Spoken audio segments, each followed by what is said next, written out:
महंगाई को लेकर 2022 बहुत ही अनिश्चित रहा। 2022 की शुरुआत में शायद ही किसी ने यह सोचा होगा कि महंगाई पूरे साल सबसे बड़ी चुनौती बनकर हमारे, आपके और सरकार के सामने भी खड़ी होगी। आप कहेंगे सरकार के सामने काहे की चुनौती? क्योंकि चुनौती वो इसलिए हो गई क्योंकि सरकार ने भी ये नहीं भापा था, ये अनुमान नहीं लगाया था कि महंगाई इतनी बड़ी चुनौती होगी। तभी तो बजट आया था 40 लाख करोड़ के आसपास का, और अब सरकार 3.25 लाख करोड़ रुपए की और मंजूरी मांग रही है। तो जो हमारे आपके साथ होता है कि अगर हमारे पास पैसा है और महंगाई ज़्यादा होती तो हमें ज़्यादा खर्च करना पड़ता है, वही सरकार के साथ हुआ। सरकार ने कहा था कि 40 लाख करोड़ खर्च करेंगे पूरे साल में, लेकिन महंगाई बढ़ गई और 3-3.25 लाख करोड़ रुपए और खर्च करने पड़े। सर, महंगाई को लेकर सबसे बड़ा सरप्राइज सरकार के लिए था उसका बजट, ठीक है। आपके लिए सबसे बड़ा सरप्राइज क्या था? शुभम, महंगाई को लेकर सबसे बड़ा सरप्राइज इसलिए था क्योंकि ये साल बड़ा सरप्राइजिंग था। जैसा कि हमने शुरुआत में कहा कि दशकों में कुछ साल ऐसे होते हैं जो युगांतरकारी साल होते हैं, जो ऐसी घटनाएं छोड़कर आपके पास जाते हैं जिसके बाद फिर उनसे निकलने वाली दुनिया नहीं बदलती। और संयोग है कि पिछली एक सदी में 3 साल दुनिया के ऐसे बीते हैं जब एक महामारी और एक युद्ध, और उसके बाद दुनिया में वो सब कुछ जो हम देखते थे वो सब 3 साल में उलट पलट हो गया। और हम जब यहाँ से निकल रहे हैं तो महंगाई भी उसी तरीके के बदलाव का नतीजा थी। मेरे लिए भारत की महंगाई में सबसे बड़ी चौंकाने वाली महंगाई थी दूध की, क्योंकि दूध की महंगाई आश्चर्यजनक थी। भारत में 5-6 बार कीमतें बढ़ी। भारत दुनिया के सबसे प्रमुख दूध उत्पादक देशों में अचानक दूध की महंगाई आना। दूसरी महत्वपूर्ण महंगाई जो भारत को इस साल झेलनी पड़ी, जो महंगाई शायद पिछले कई समय से नहीं आई थी, वो अनाज की महंगाई थी, गेहूं की महंगाई। गेहूं की कीमतें इस कदर बढ़ी कि सरकार को अपनी पूरी नीति बदलनी पड़ी, जिस पर हम आगे बात करेंगे।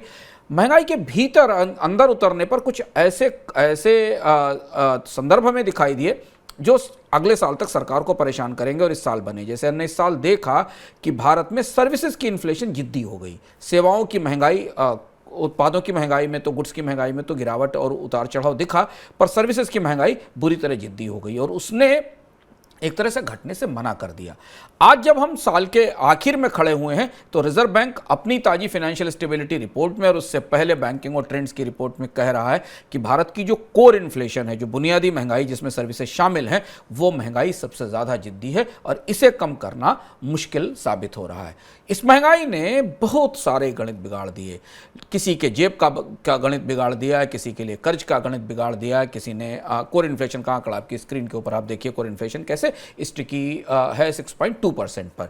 किसी का और सरकार का तो पूरा बजट ही बिगाड़ दिया। सरकार के पास खर्चों की जो कतार लगी और जो लागत बढ़ी वो हमने दिखाई दिया। और ये महंगाई चूंकि क्यों युगांतरकारी थी, क्योंकि इसने पूरी दुनिया में एक साथ कदम रखा। पहली बार दुनिया की अर्थव्यवस्थाओं में एक साथ लगभग हर देश में महंगाई उनके सेंट्रल बैंक के लक्ष्यों से ऊपर निकल गई। ऐसा कभी हमने नहीं देखा पिछले 101 सालों में। कुछ अर्थव्यवस्थाओं में महंगाई होती थी, कुछ में नहीं होती थी। आप अफ्रीका में हो या चीन में हो या जापान में हो या अमेरिका में हो या यूरोप में हो, उनके सेंट्रल बैंक के लक्ष्य किसी के 2%, किसी के 4%, भारत में 4 और 6%। सबकी महंगाई दरें उससे 3-3, 4-4 गुना ज्यादा थी। और इसीलिए हमने सेक्युलर ढंग से पूरी दुनिया में ब्याज दरों में बढ़ोतरी देखी। हमेशा अर्थव्यवस्था की घटनाएं जब घटती हैं तो उसके असर 6 महीने और 8 महीने बाद दिखाई देते हैं। तो यह साल घटनाओं का साल था, असर का साल होगा 2023। सर, 2023 की ही अब सूत्र पकड़ने की कोशिश करते हैं, सिरा पकड़ने की कोशिश करते हैं। जैसा आपने बताया कि 2022 था घटनाओं का साल, असर दिखेगा 23 में। महंगाई की क्या स्थिति रह सकती है 23 में? आपको क्या लगता है, कैसी पृष्ठभूमि आप बनते देख रहे हैं? बजट भी सामने खड़ा है। महंगाई, भारत की महंगाई के संदर्भ में 2 महत्वपूर्ण महंगाई के फैक्टर जो हमें दिखाई दे रहे हैं। सरकार जब तक महंगाई संभालती तब तक महंगाई बढ़ाने के मोर्चे पर डटे उद्योग, और हमने पिछले 1 साल मंदी के बीच कीमतें बढ़ते देखी। यानी मांग के साथ कीमतें बढ़ना अर्थव्यवस्था के लिए एक बेहतर परिस्थिति मानी जाती है। लोग ज़्यादा खर्च कर रहे हैं तो कंपनियां अपना मार्जिन बढ़ाएं। तो हमने लगातार देखा कि महंगाई की कच्चे उत्पादों की भी और निर्मित उत्पादों की भी महंगाई में बढ़ोतरी हुई है। साल भर रिटेल महंगाई का आंकड़ा आप देखें कि महंगाई साल के में रिजर्व बैंक की जो सहनीय स्तर है उसके आसपास या उससे ऊपर ही रही। हर में एक दिलचस्प आंकड़ा शुभम यहाँ इसमें दिखाई देता है कि दुनिया में इस साल कमोडिटीज़ की कीमतों में जब अंतर्राष्ट्रीय स्तर पर महीने के आखिर में दिसंबर तक आते आते कमोडिटीज़ की कीमतों में करीब 18% का ब्लूमबर्ग के इंडेक्स में गिरावट आई। लेकिन जो महंगाई इस कमोडिटी में बढ़ोतरी के कारण बन चुकी थी वो बाजार में फैल गई और उसी का असर हमें दिखाई दे रहा है। 2023 में महंगाई ऊंची रहेगी, उसमें तेज गिरावट नहीं दिखाई देगी। आरबीआई भी मान रहा है धीमे धीमे उतार होना शुरू होगा। भारतीय अर्थव्यवस्था के लिए 2023 में स्टैगफ्लेशन का साल बनता दिखाई दे रहा है। स्टैगफ्लेशन ये कि भारत की आर्थिक विकास दर नीची रहेगी और महंगाई दर ऊंची रहेगी। एक और आंकड़ा जिसे आप अभी पकड़ सकते हैं, जो बजट के करीब जाकर स्पष्ट होगा, जिसकी संभावना हमें दिखाई दे रही है, इस साल भारत को नॉमिनल जीडीपी ग्रोथ रेट अच्छी मिली। उसकी वजह भारत की आर्थिक विकास दर बढ़ना नहीं था, बल्कि महंगाई की दर बढ़ना था। कहीं अगले साल ऐसा ना हो शुभम कि भारत की आर्थिक विकास दर में नॉमिनल जीडीपी ग्रोथ रेट भी 8% से नीचे आ जाए, यानी भारत की आर्थिक विकास दर हो 5-5.5% और महंगाई दर हो भी 5-5.5% के आसपास। इस बात की संभावना दिख रही कि महंगाई भी गिरेगी, लेकिन उसके साथ अगर गिरी तो मांग में बढ़ोतरी होगी कि नहीं, इसको लेकर संदेह है। पर महंगाई अगले साल भी दबाव के तौर पर बनी रहेगी, जो अभी की परिस्थितियां हैं उस हिसाब से हमें दिख रहा है। सर, आपने अंत में एक बात कही कि मांग पर बड़ा फोकस होगा, मांग ही सबसे इंपॉर्टेंट चीज़ है। क्या 23 में ऐसी स्थिति आएगी, महंगाई इतनी काबू में होगी, कमाई क्या इतनी बढ़ेगी कि लोग दोबारा बाजार में खरीदने निकल सकें? मुझे लगता है वित्त मंत्री अगर अपना बजट लिख रही होंगी तो उससे पहले वो जिससे भी प्रार्थना करना चाहेंगे, वो यही प्रार्थना करेंगे कि लोग झोला उठा के निकल पड़ें। नया साल हो और नए साल के बाद लोग बाजारों में आ डटें और सामान खरीदने लगें, कपड़े खरीदने लगें, निवेश करने लगें। पर ऐसा लगता नहीं है। रिजर्व बैंक एक आकलन करता है, जिस आकलन के हिसाब से रिजर्व बैंक ये जानने की कोशिश करता है कि अगले 6 महीने और साल भर के भीतर लोग कैसी खपत करना चाहते हैं या किस तरीके का खर्च करना चाहते हैं। वो आंकड़ा मेरे सामने है।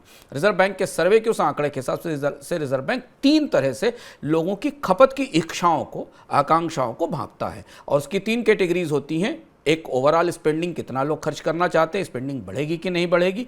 जरूरी सामानों पर खर्च बढ़ेगा कितना, और नॉन एसेंशियल सामानों पर, लग्जरी सामानों पर कितना खर्च बढ़ेगा। और वो आंकड़ा वित्त मंत्री को परेशान करने वाला है। वो आंकड़ा हमें भी चिंता में डालता है अर्थव्यवस्था के लिए। और इसलिए जब आप ये सुने कि भारत की अर्थव्यवस्था में अगले साल 6% से कम की विकास दर रहेगी, 5.5% की विकास दर रहेगी, तो ये मानिएगा कि ये आंकड़ा उन लोगों को पता है जो उस विकास दर का आकलन कर रहे हैं। ये आंकड़ा बताता है कि अगले साल लोगों का खर्च नॉन एसेंशियल सामानों पर और ज़्यादा गिरेगा।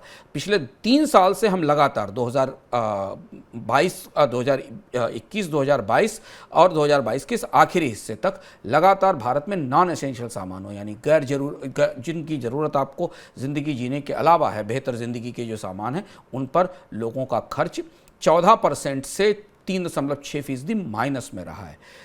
जरूरी सामानों पर खर्च थोड़ा बहुत बढ़ेगा, क्योंकि उसके बिना लोगों का काम नहीं चलता, आटा, दाल, चावल और ज़रूरी FMCG सामानों पर।